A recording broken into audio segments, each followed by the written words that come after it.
Assalamu alaikum, avec vous Madame Derkaoui Rokia. Donc cette vidéo va concerner le traçage et la gestion d'un graphe. Donc, à la demande de quelques apprenants qui suivent mes vidéos, pour pouvoir présenter des vidéos sur la gestion d'un graphe, donc je vais lancer une série de vidéos pour tracer un graphe et le gérer par des algorithmes, bien sûr en Java et sous l'IDE Eclipse. Donc, j'ai déjà présenté une vidéo sur, j'ai donné une introduction générale sur le concept de graphe, qui est un modèle formel et très utilisé dans le domaine technologique. Donc, le lien de la vidéo, vous allez le trouver dans la description. Donc, pour cette série de vidéos, on va essayer premièrement de créer des graphes avec leurs données, bien sûr, les données d'un graphe, qui sont en général l'ensemble des sommets, l'ensemble des arcs ou bien arêtes, et puis la pondération des arcs. Dans ma conception, bien la conception que je propose, on peut récupérer les données pour tracer un graphe de trois façons. Premièrement, on peut faire une lecture à partir d'une base de données, c'est-à-dire toutes les données qui concernent le graphe vont être stockées dans une base de données. On va y accéder à cette base de données et puis lire les données pour tracer notre graphe. La deuxième façon, c'est lire les données du graphe à partir d'un fichier ASCII, c'est-à-dire que les données vont être structurées dans un fichier. Et puis, troisième façon, c'est la saisie directe à partir du clavier. Donc, je vais faire des vidéos concernant chaque façon de le faire et on va, c'est-à-dire la démarche de chaque stratégie va concerner premièrement la capture du graphe, c'est-à-dire des données du graphe à partir ou bien d'une base de données, ou bien des fichiers, ou bien du clavier.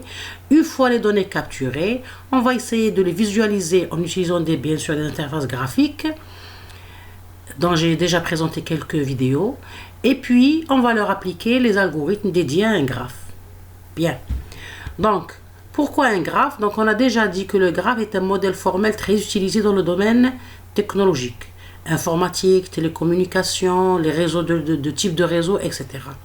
Donc, ici, je présente les domaines d'application les plus pertinents d'un graphe.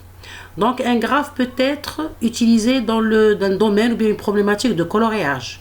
Par exemple, le coloriage des cartes géographiques, etc.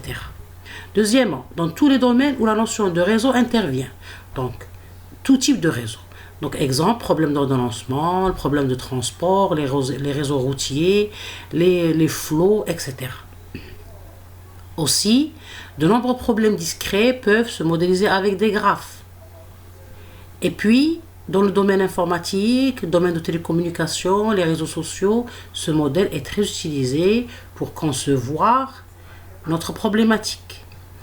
Aussi, il y a la notion de gestion des horaires, la planification des tâches, etc.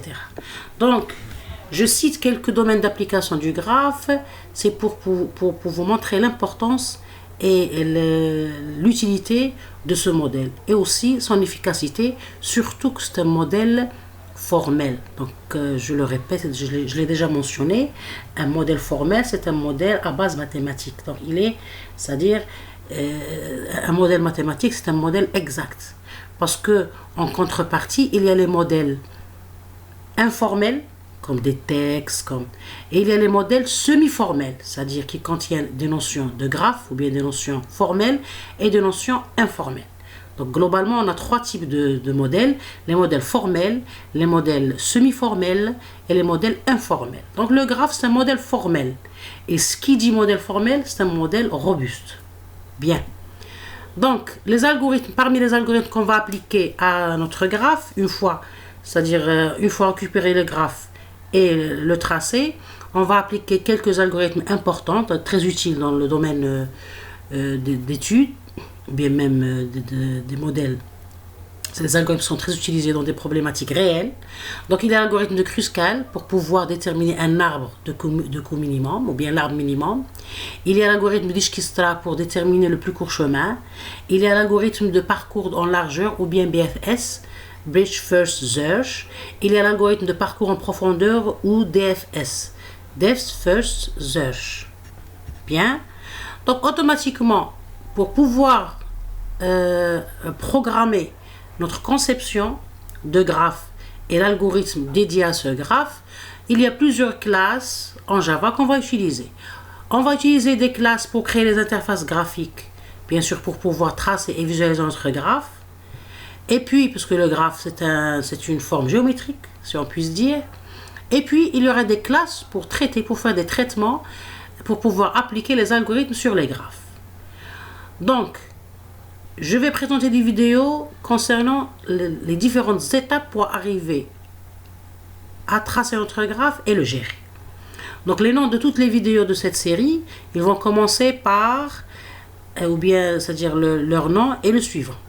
Traçage et gestion d'un graphe en Java sous Eclipse, 2 points. Ici, je donne le nom de la vidéo, c'est-à-dire la partie traitée. Deuxièmement, partie numéro, parce qu'il y aura plusieurs parties. C'est une série, donc c'est partie 1, partie 2, partie 3. Plusieurs parties qui concernent toute la série du traçage et gestion d'un graphe. Donc, par exemple, la première vidéo que je vais lancer, ça va s'appeler Traçage et gestion d'un graphe en Java sous Eclipse. Le nom de la vidéo, c'est la connexion à une base de données et sa gestion avec SQL. C'est la partie 1. Pourquoi je vais présenter cette vidéo? Parce qu'on va faire la première façon de capturer les données d'un graphe, c'est la lecture à partir d'une base de données. Donc je vais vous présenter, ou bien on va se rappeler comment se connecter à une base de données, en Java bien sûr, comment, c'est-à-dire la gérer par des requêtes SQL pour pouvoir gérer notre graphe. Bien, donc ceci termine cette première partie, cette introduction pour la série de vidéos à présenter. Donc la première vidéo que je lance, c'est la connexion à une base de données et sa gestion avec SQL. Donc je vous remercie pour votre attention et à la prochaine vidéo.